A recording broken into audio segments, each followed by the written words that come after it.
갈라디아서 4장입니다.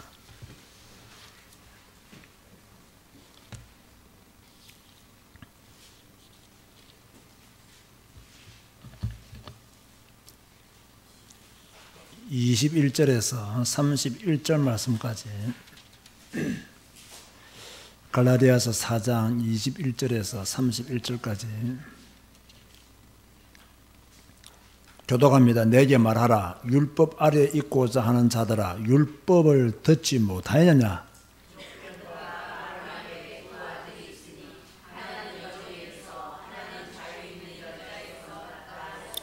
여종에게서는 육체를 따라 낳고 자유 있는 여자에게서는 약속으로 말미암았느니라.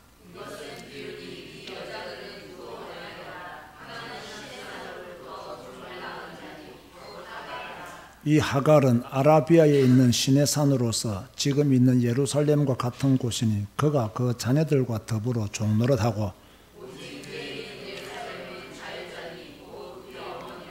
기록된 바 잉태하지 못한 자여 즐거워하라. 산고를 모르는 자여 소리질러 외치라. 이는 홀로 사는 자의 자녀가 남편 있는 자의 자녀보다 많음이나 하였으니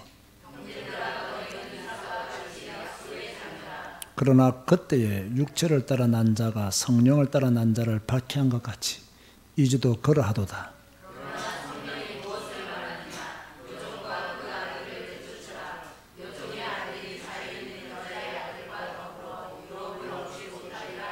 다 같이 읽겠습니다. 그런즉 형제들아, 우리는 여종의 자녀가 아니요 자유 있는 여자의 자녀니라. 아멘. 자, 오늘 제목이 무엇입니까? 제목이 무엇이죠? 네, 꼭 기억해야 됩니다. 제일 중요한, 오늘 본문에서 가장 중요한 말씀이 우리는 율법 아래 있는 자가 아니고 우리는 약속의 자녀다 라고 하는 것이 바울이 갈라디아 교인들에게 주고자 하는 메시지예요. 사실 갈라디아서가 쉽지가 않죠. 좀 어렵죠. 이해하기도 힘들고요. 또 우리가 지금 읽어 나가고 있는 성경과 좀 이렇게 좀 동떨어진 말씀이기 때문에 쉽게 마음에, 가슴에 잘 스며들어 오지 않습니다.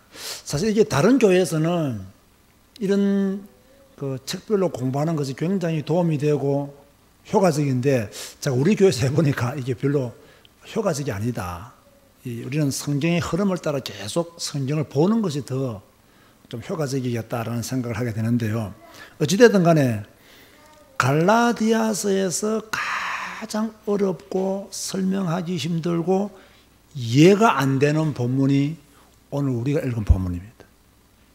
이것을 완벽하게 알 수도 없고 이해하기도 어렵고 설명하기도 어렵습니다. 그래서 오늘은 다 이해하려고 하지 말고 중요한 것만 딱 붙잡으면 돼요. 제가 여러분에게 다 이해시킬 수 있는 능력도 없고요. 그러나 다 이해시키려고 하다가는 너무 미궁에 빠질까 싶어서 중요한 것만 붙잡았으면 좋겠다라는 생각으로 오늘 말씀을 전하도록 하겠습니다. 자, 여러분, 사람이 글을 쓸 때에 서론이 있고 본론이 있고 결론이 있죠. 근데 서론, 본론, 결론 중에 어느 것이 제일 중요할까요? 서론일까요? 본론일까요? 결론일까요? 예, 학자들의 견해가 다 다르죠. 그죠? 책의 내용에 따라 좀 다른 것 같아요. 책의 성질에 따라. 논문은 서론이 굉장히 중요해요. 근데 일반 책들은 서론보다는 본론이 중요하고 본론보다는 결론이 더 중요하다. 그렇게 볼 수가 있겠죠.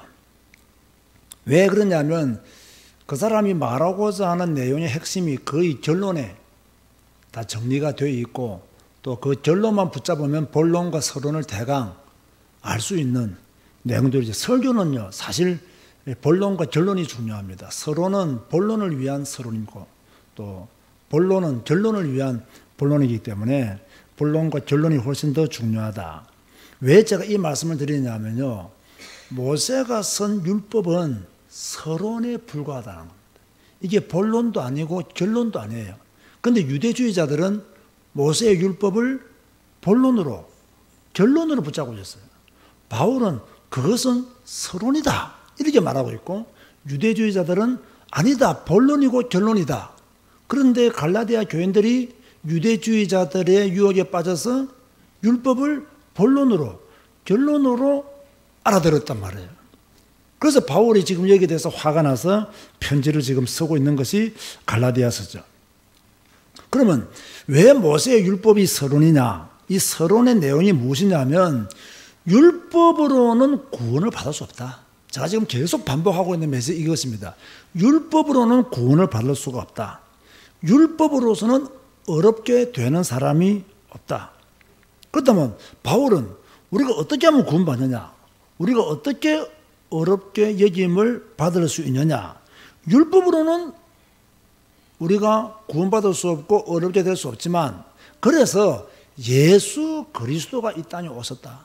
우리는 예수 그리스도를 믿음으로 말미암아 구원을 받고, 예수 그리스도를 믿음으로 말미암아 어렵게 된다 라고 하는 것이 바울이 전하고 있는 메시지죠. 그런데 유대주의자들은 이 예수 그리스도의 복음, 그 예수 그리스도의 구원, 이 본론과 결론을 말하지 않고 서론인 모세 율법만 자꾸 강조한단 말이에요. 그래서 바울이 지금요 심각한 마음으로 갈라디아 교인들한테 편지를 쓰고 있는 거예요. 다시 말해서 성경이 말하는 본론과 결론은 예수 그리스도를 통한 구원이다. 왜 너희들은 여기에서 벗어나느냐? 왜 너희들은 유대주의자들의 꼬임에 빠져서 율법의 존이 되려고 하느냐? 왜 다시 율법 아래에 들어가려고 하느냐? 율법은 구원하지 못한다. 율법으로는 어렵게 되지 못한다. 예수 그리스도를 믿음으로 구원받는다. 예수 그리스도를 통해서 우리가 어렵게 된다 라고 하는 것이 바울의 메시지죠. 자, 그렇게 설명을 하면서 오늘은 좀 어렵게요, 이 아브라함의 가정 이야기를 하면서 좀 복잡한 설명들을 좀 많이 했어요. 그러면서 그 바울은 이 아브라함의 가정, 특별히 두 아들에 관한, 두 어머니에 대한 이야기를 하면서 약속의 자녀가 누구냐? 약속의 자녀가 누구냐? 자, 아브라함에게는 두 아들이 있었죠. 그런데 이 두 아들은 한 여자에게 태어난 두 아들입니까? 각기 다른 여자에게서 태어난 두 아들입니까? 각기 다른 여자에게서 태어난 두 아들이죠. 22절 보세요. 기록된 바 아브라함에게 두 아들이 있으니 하나는 여종에게서, 하나는 자유 있는 여자에게서 낳다 하였으며, 이렇게 말씀하고 있습니다. 더 의미 있는 말씀은 23절이죠. 여종에게서 육체를 따라 낳고 자유 있는 여자에게서는 약속으로 말미암아 나니라. 자, 제가 질문할게요. 답이 다 나왔지만 대답하시기 바랍니다. 여종에게서 태어난 아들은 무엇을 따라 태어났습니까? 육체를 따라 태어났다. 그런가 하면 자유 있는 여자에게서 태어난 아들은 무엇을 따라? 약속으로 말미암아 태어났다. 꼭 기억하세요. 여종에서 태어난 아들은 육체를 따라 태어났고, 자유가 있는 여자에게서 태어난 아들은 약속으로 말미암아 태어났다. 이거는 굉장히 큰 차이입니다. 육체를 따라 태어난 아들하고 약속을 따라 태어난 아들하고는 하늘과 땅 차이예요. 세상적으로도요, 뭐랍니까? 그 정부인에게 태어난 아들하고 첫 여인에게 태어난 아들하고는 이것도 사실 하늘과 땅 차이인데, 이거는 그 정도가 아니라 영적으로 이 여종에서 태어난 아이는 육체를 따라 태어나기 때문에 어떻게 보면 가치가 없는 것이고요. 진짜 가치가 있는 아들은 누구냐? 자유 있는 여자에게서 태어난 아들이 약속으로 말미암아 태어나기 때문에 모든 정권을 누가 다 가지느냐? 약속의 자녀가 다 가진다는 말이에요. 똑같은 아브라함의 시지만 한 아들은 육체를 따라 태어났고 한 아들은 약속을 따라 태어났다. 자, 여러분 보세요. 우리가 조금 기억을 창세기로 가지고 가면요, 하나님이 아브라함을 부르시잖아요. 특별히 창세기 12장에서 이렇게 부르시잖아요. 그리고 하나님이 떠나라. 그러면서 무슨 약속을 줬죠? 내가 너로 큰 민족을 이루고 그랬잖아요. 그럼 큰 민족을 이루려고 하면 누가 많아야 돼요? 자식이 많아야 되죠. 자식이 많아야 된다. 그런데 하나님은 잊을만 하면 내가 너희 후손을 하늘과 하늘의 별들처럼 바다의 모래처럼 많게 해주겠다. 많게 해주겠다. 이렇게 말씀을 하셨는데 아브라함에게 씨가 있어서 없었어요? 없었어요. 그러니까 뭐 답답한 거죠. 아니 하나님이 큰 민족을 이루겠다고 말씀하신 지가 지금 10년이 넘었는데 자기는 아들이 없단 말이에요. 틈만 생기면 하늘의 별과 같이 바다의 모래같이 약속해 주시고는 아들 안 주시니까 너무 답답한 거예요. 근데 이 답답함을 누가 못 견뎠어요? 아브라함이 못 견딘 게 아니에요. 그의 부인이 못 견딘 거예요. 왜냐하면 사실요, 인간이, 우리 교회는 이런 분 없죠. 사람이 받는 저주와 재앙 가운데요, 가장 큰 고통 중에 하나가 뭐냐면요, 결혼을 했는데 자녀가 없는 겁니다. 이거 참 어떻게 보면 이거 재앙이라고 말해야 되는지 하나님의 뜻이 이루어질 때까지 기다리라고 말해야 되는지 잘 모르겠지만 어쨌든 간에요, 이게 얼마나 큰 고통스럽겠어요. 자기는 아이를 원해요. 근데 결혼한 지 10년이 지났는데 15년이 지났음에도 불구하고 아이가 없다고 생각해보세요. 모든 인간관계 다 깨집니다. 교회도 못 와요. 왜? 교회 오면요, 또 이 주책 맞은 분들이 그래 소식이 없냐, 내가 너를 위해서 기도하고 있다, 가만히 입 닫고 있는 게 도움이 되거든. 근데 기도해 준다, 그 참 위로가 되는데 그것도 한두 번 들을 때 감사하고 고마운 거죠. 자꾸 이 사람도 기도해 준다, 저 사람도 기도해 준다, 이분도 기도해 준다, 저분도 기도해 준다면요, 그 자체가 스트레스예요. 그 자체가 스트레스라고요. 그런가 하면요, 명절 때 집에 갈 수 있겠어요, 없겠어요? 못 가요. 아직도 소식이 없냐, 병원에 갔다 왔냐, 뭐 이렇게 어느 한의원 가면 뭐 아들 낳는 약을 지어준다더라, 막 등등 막 온갖 스트레스. 친구들을 만날 수 있을까요, 없을까요? 못 만나요. 친구들은 다 애기들 들어와요. 만나면 다 애기들 이야기예요. 자기 혼자 할 게 없어요. 그러니까 친구 관계, 친인척 관계, 신앙 관계 다 끊어져 버리는 거예요. 지금 사라가 좀 그래서 좀 조급하지 않았나. 그래서 자기의 여종을 자기 남편인 아브라함과 동침하게 만들고, 그래서 얻은 아들이 누구죠? 이스마엘을 얻게 되죠. 이때 아브라함의 나이가 몇 살이냐? 86세였습니다. 86세. 그래서 이스마엘이라는 아들이 태어나게 되었어요. 그래서 제가 이 부분을 말할 때마다 제가 아주 강조하고 했던 게 뭐냐면, 믿음은 뭐 하는 것이다? 기다리는 것이다. 믿음은 기다리는 거예요. 이 간단한 것을요, 성도들이 잘 지키느냐? 못 지켜요. 우리 교회도 보면요, 헛뜻 보기는 목사인 내가 제일 성질 급한 것으로 보이는데요, 잘 보면요, 내보다 성질 급한 사람이 굉장히 많아요. 굉장히 많아요. 이게 아무나 못 기다립니다. 믿음이 있어야 기다리는 거예요. 믿음이 없으면 기다리지를 못하는 거예요. 하나님의 절대 주권을 믿는 믿음, 하나님의 말씀이 성취된다는 믿음을 가진 사람은요, 100세가 아니라 130세까지 기다릴 수 있어요. 왜? 100세 때 애 놓기 힘든 거나 130세 때 애 놓기 힘든 거나 똑같은 거예요. 이거는요, 하나님이 초자연적인 능력으로 역사하시면 이거는 아무런 문제가 안 되는 거예요. 그래서 아무나 못 기다린다는 거예요. 믿음이 있는 사람만 기다릴 수 있는 거예요. 그래서 여러분도요, 잘 한번 생각해 보세요. 우리 교회도요, 이렇게 신앙생활을 개척한 이후로 지금까지 하신 분들, 또 뭐 이렇게 일찍 오셔서 신앙하시면 잘 보세요. 기다리고 있으니까 이렇게 성경 읽는 시대도 오잖아요. 안 기다리고 있으면 성경 읽는 시대도 안 온다고요. 지금 저는 아무리 생각해봐도요, 정말로 시대가 너무 악하고 사탄의 역사가 너무 강하기 때문에요, 하나님의 사람들이 성경에서 눈을 떼는 순간 망합니다. 여러분, 그 정도로 각오하셔야 됩니다. 이 너무 시대가 악하잖아요. 이 세상 정신이, 시대 정신이, 불신자 정신이, 불신자 문화가 얼마나 우리를 공격하고 우리를 무너뜨리는지 몰라요. 이럴 때 여러분들이 깨어있지 않으면요, 어떻게 될까요? 유지를 못해요, 유지를. 그죠? 견뎌낼 수가 없어요. 그래서 성경을 읽지 않고서는, 하나님의 말씀 가운데 들어가지 않고서는 우리 자신을 지킬 수가 없는 거예요. 만약에 사라와 아브라함이 말씀을 굳게 붙잡고 있었더라면 기다렸을 거예요.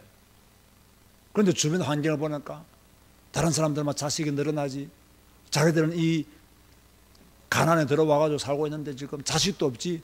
미래가 불안한 거예요. 그죠? 그 당시에는 다 시족 사회고 자식이 많아야 그게 곧 힘이잖아요. 자기들은 자식도 없지. 주변 이웃 보니까 자식들이 막 번성하지 막. 너무너무 불안한 거예요.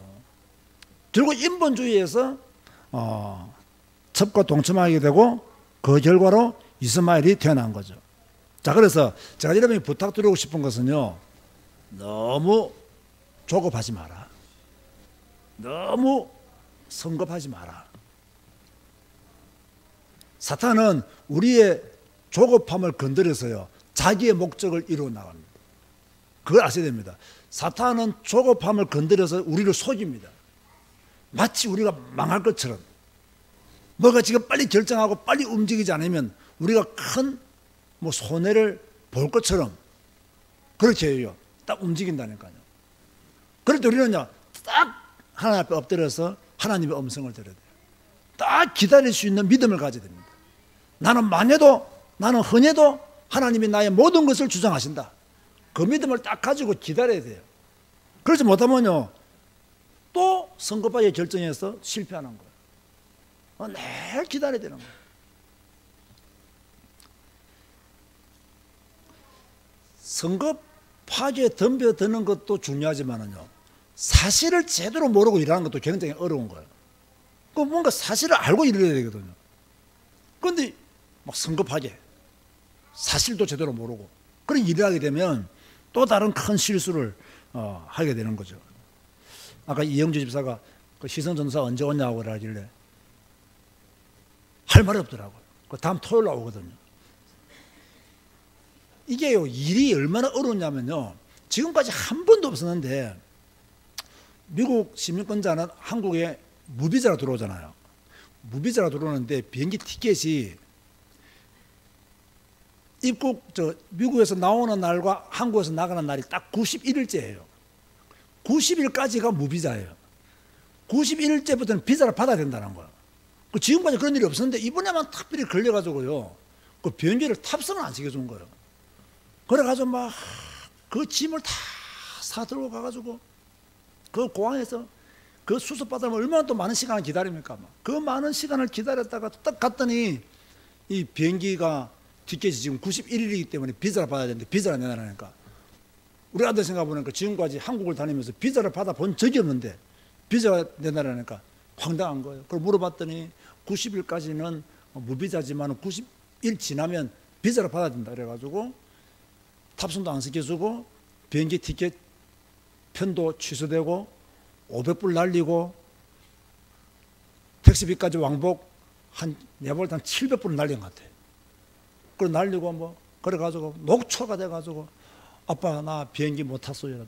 나 비행기 놓친 줄 알았어요. 그랬더니 그렇다는 거예요. 그래서 좀 제대로 알고 하지 싶은 생각이 드는데 가만히 생각해보니까 나라도 그런 실수를 해줄 것 같아요. 지금까지 한 번도 그런 적이 없었는데 이번에만 딱 거니까 어쩔 수가 없었던 거죠. 어찌됐든 간에 좀 우리가 성급하지 않는 것도 중요하지만 성급하지 않게 일한다고 해서 제대로 모르고 그냥 앉아있거나 제대로 모르고 일하는 것도 상당히 위험하다. 아브라함이 성급하지 않는 건 좋지만 말씀 붙잡고 성급하지 않는 것과 언약을 붙잡고 기다리는 것과 언약이 없이 기다리는 것은 다르다. 근데 언약도 없었지. 잊어버렸지. 그러니까 뭡니까? 아내가 시키는 대로 그렇게 첩과 동침하다가 여러 가지로 문제가 생기게 된 거죠. 그래서 다시 말합니다. 믿음은 뭐 하는 것이다? 기다리는 것이다. 기다리지 아니하면 뭡니까? 반드시 문제가 발생해요. 여러분, 답답할 때일수록 기다리라는 하나님의 사인으로 믿으시기 바랍니다. 답답할 때일수록 한 걸음 늦게 가야 돼요. 급할 때일수록 돌아가라는 말 있지 않습니까? 참 그게 성경에는 없는 이야기지만은 좀 이해가 돼요. 좀 급할 때일수록 좀 천천히 가는 것이 필요하다. 꺼진 불도 다시 보자. 그런 마음으로 가는 것이 우리에게는 참 지혜가 아닌가, 그런 생각을 가지게 돼요. 그런데 사실요, 확신 있는 사람은요 기다릴 수 있어요. 그런데 확신 없는 사람은 못 기다려요. 뭔가 딱 바른 기준과 중심을 잡은 사람은요 흔들리지 않습니다.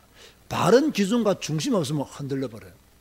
제가 왜 여러분들에게 성경을 읽으라고 그렇게 강조하느냐면요, 우리가 성경을 읽으면 바른 기준을 가지게 되어 있고 바른 중심을 가지게 되어 있어요.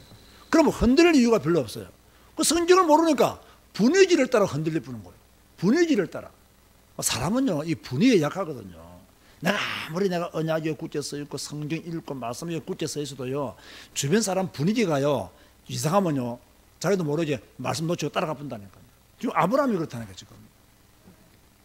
자, 그러면서 바울은 하갈과 사라는 비유라고 그렇게 24절에서 27절에 설명을 하고 있어요. 여자들은 두 언약이다 그랬어요. 자, 이 바울이 풀어나가는 독특한 방법입니다. 여자들은 두 언약이다. 자, 24절에서 26절을 봅시다. 시작. 이것은 비유니 이 여자들은 두 언약이라. 하나는 시내산으로부터 종을 낳은 자니 곧 하갈이라. 이 하갈은 아라비아에 있는 시내산으로서 지금 있는 예루살렘과 같은 곳이니 그가 그 자녀들과 더불어 종노릇하고 오직 위에 있는 예루살렘은 자유자니 곧 우리 어머니라. 자, 하갈은 시내산이기 때문에 시내산 언약이기 때문에 율법의 종이고 사라는 예루살렘 언약으로 자유자다. 그렇게 지금 설명을 하고 있어요. 자, 시내산은 약속의 땅이 아니잖아요. 그럼 예루살렘은 약속의 땅이잖아요. 약속의 땅이 아닌 곳에서 주어진 율법은 우리를 구원하지 못하지만 약속의 땅에 오신 예수 그리스도는 우리를 자유케 한다. 그 말을 바울이 하고 싶어 했던 것 같아요. 자, 이 말씀을 보면서요, 복잡하게 생각을 많이 해봤어요. 이 바울이 왜 이런 말씀을 했을까? 물론 지금 제가 해석하는 이것이 오류가 있는지는 잘 모르겠지만 저 마음속에는 그 창세기 3장 15절의 주인공이 어디 오십니까? 가나안 땅에 오시잖아요. 그렇다고 한다면 율법은 약속의 땅이 아닌 곳에서 주어졌다. 그러나 예수 그리스도는 약속의 땅에서 오셨다. 그러면 율법이 중요하냐? 예수 그리스도가 중요하냐? 예수 그리스도가 중요하다. 율법으로서는 구원받지 못한다. 틀린 것은 아니지만 구원받지는 못한다. 잘못된 것은 아니지만 구원받지 못한다. 약속의 땅에 오신 예수 그리스도를 통해서만 구원받고 어렵게 된다. 아마 이걸 바울이 말하고 싶지 않았죠. 자, 그래서요, 하나님의 백성이 누구 하나님의 백성이냐? 하나님의 백성이 누구냐를 할 때요, 지금 이런 관점에서 본다면 해석이 달라집니다. 옛 계약, 다시 말하죠, 율법 아래에서의 하나님의 자녀는 유대인입니다. 유대인들. 그러나 새 계약, 복음 아래에서의 하나님의 백성은 누구겠습니까?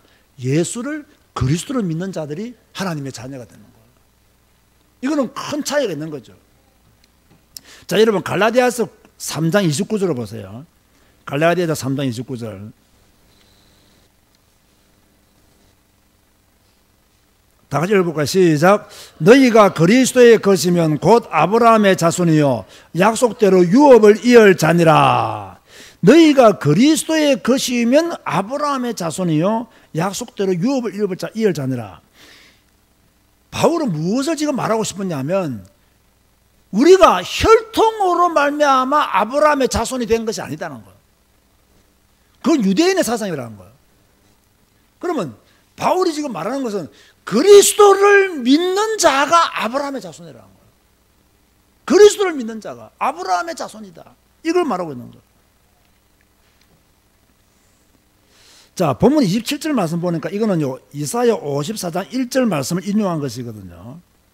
한번 읽어볼까요? 27절 말씀요. 시작. 기록된 바 잉태하지 못한 자여 즐거워하라. 산고를 모르는 자여 소리 질러 외치라. 이는 홀로 사는 자의 자녀가 남편 있는 자의 자녀보다 많음이라 하였으니. 요게 또 어렵습니다. 이게. 자, 지금부터 교재 있는 대로 제가 퀴즈를 내볼게요. 여기서 잉태치 못한 자, 잉태하지 못한 자, 산고를 모르는 자는 누구로 말하겠습니까? 사라입니다. 사라. 두 번째, 홀로 사는 자는 90세까지 자식을 낳지 못했다. 누구로 말하겠어요? 역시 사라입니다. 남편 있는 자는 누구로 말하겠습니까?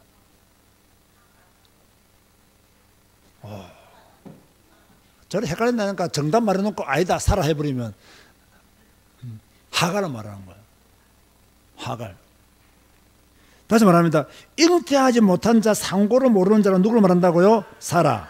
홀로 사는 자는 90세까지 자주 못하는데 홀로 사는 자는 누구로 말한다고요? 사라. 남편 있는 자는 누구로 말한다고요? 하갈. 그래야 성경이 맞잖아요.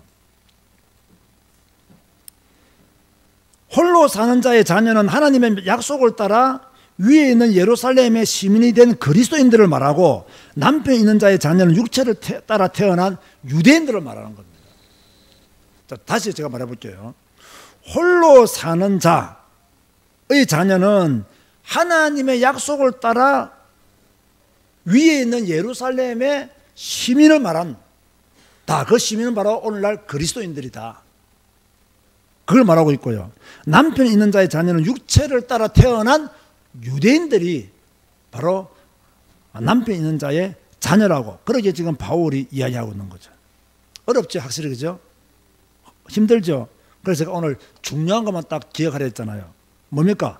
혈통을 따라 언약의 자녀가 되는 것이 아니라 약속을 따라 하나님의 자녀가 된다. 이것만 기억하면 돼요. 율법을 지킴으로 하나님의 자녀가 되는 것이 아니라 믿음으로 하나님의 자녀가 된다. 이것만 기억하면 돼요.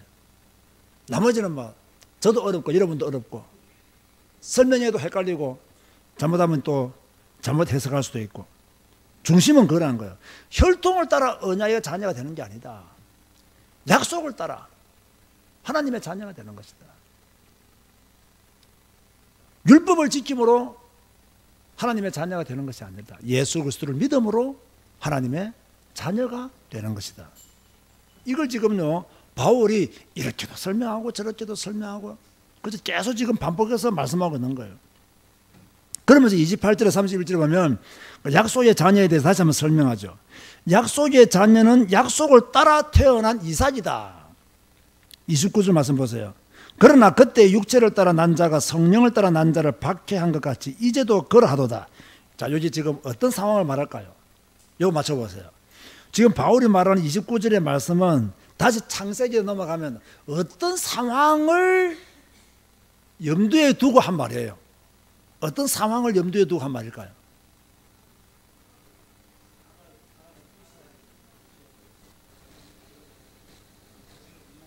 무시하고. 예, 좀 건져봤는데 정답은 아니에요.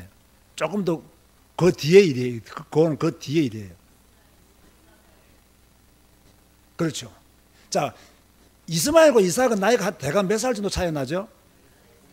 15차 나지 않습니까? 근데 같이 놀다가 보니까 이스마엘이 형이니까 어쨌든 간에 막 이삭을 놀리고 조롱하였단 말이야. 이걸 누가 봤겠어요? 사라가 본 거예요.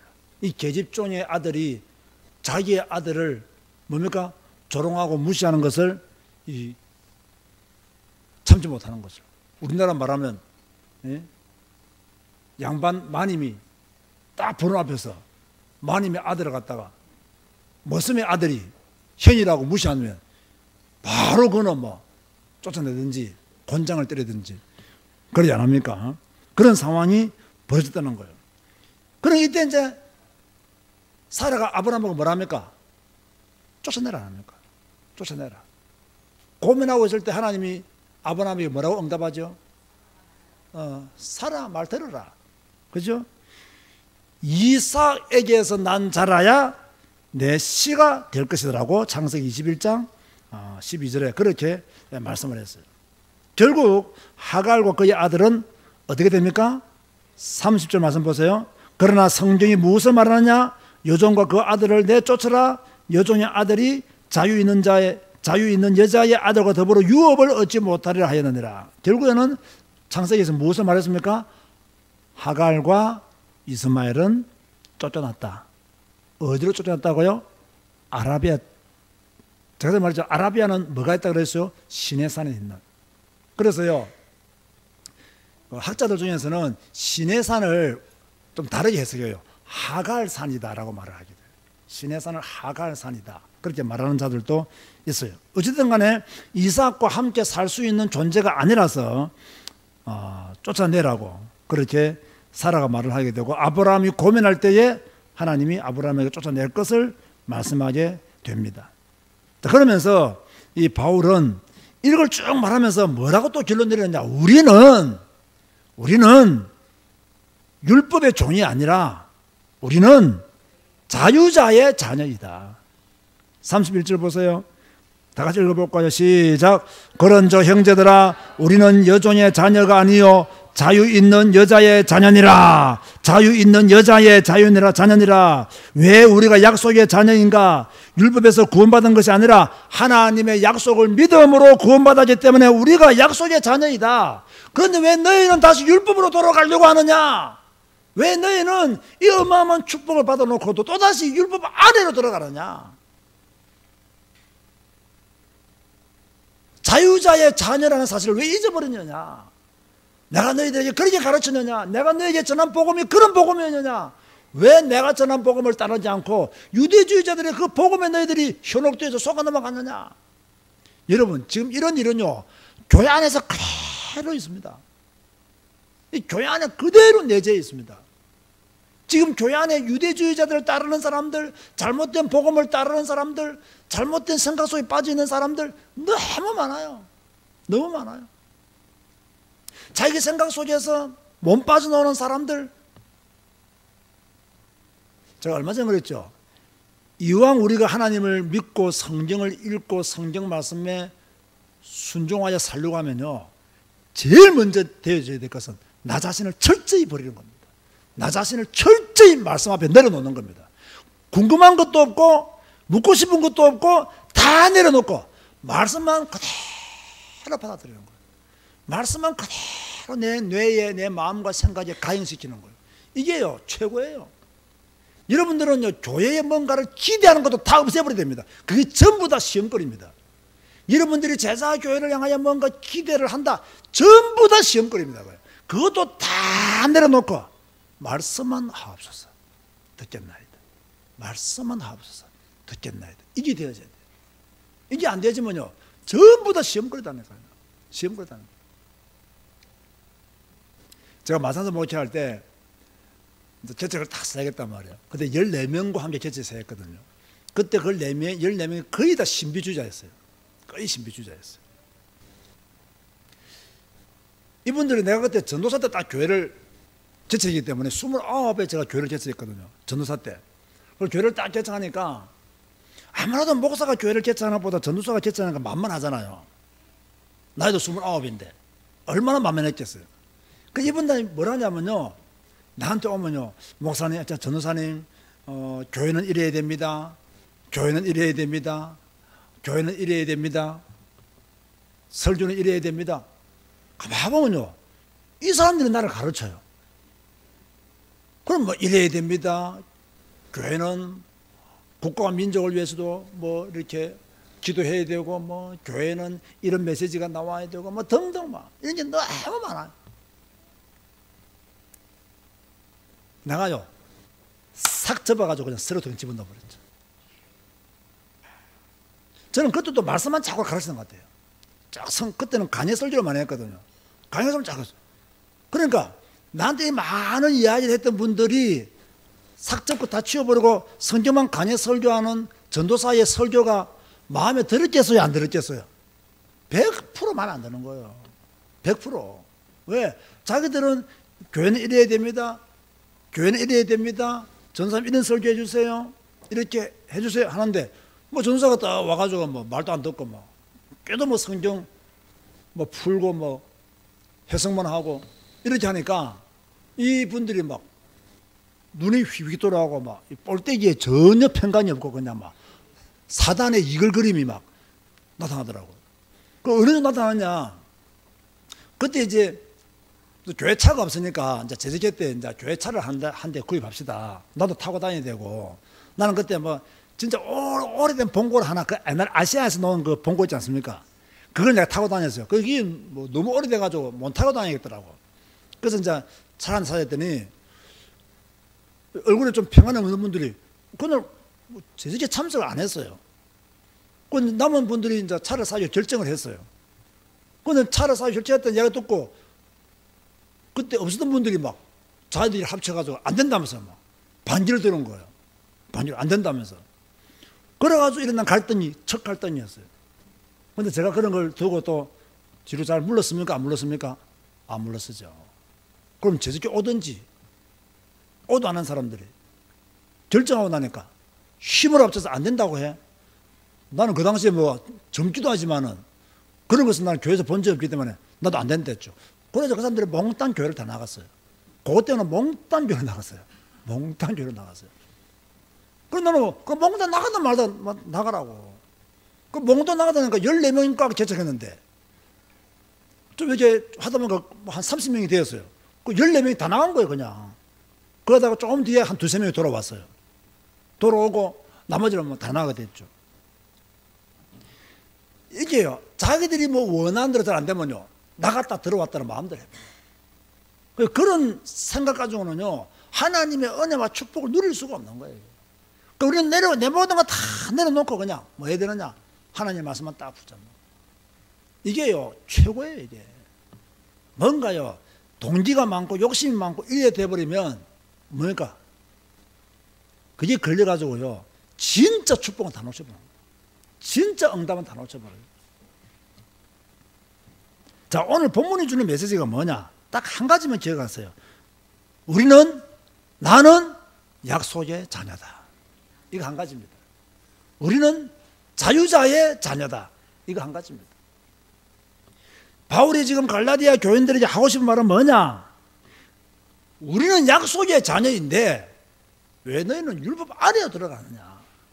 율법의 종이 되려고 하느냐? 여러분, 어떤 경우에도 예수 그리스도만이 우리의 구원자입니다. 어떤 경우에도 예수 그리스도만이 우리의 영생입니다. 이거 외에 우리를 속박시키는 거 다 끊어내야 됩니다.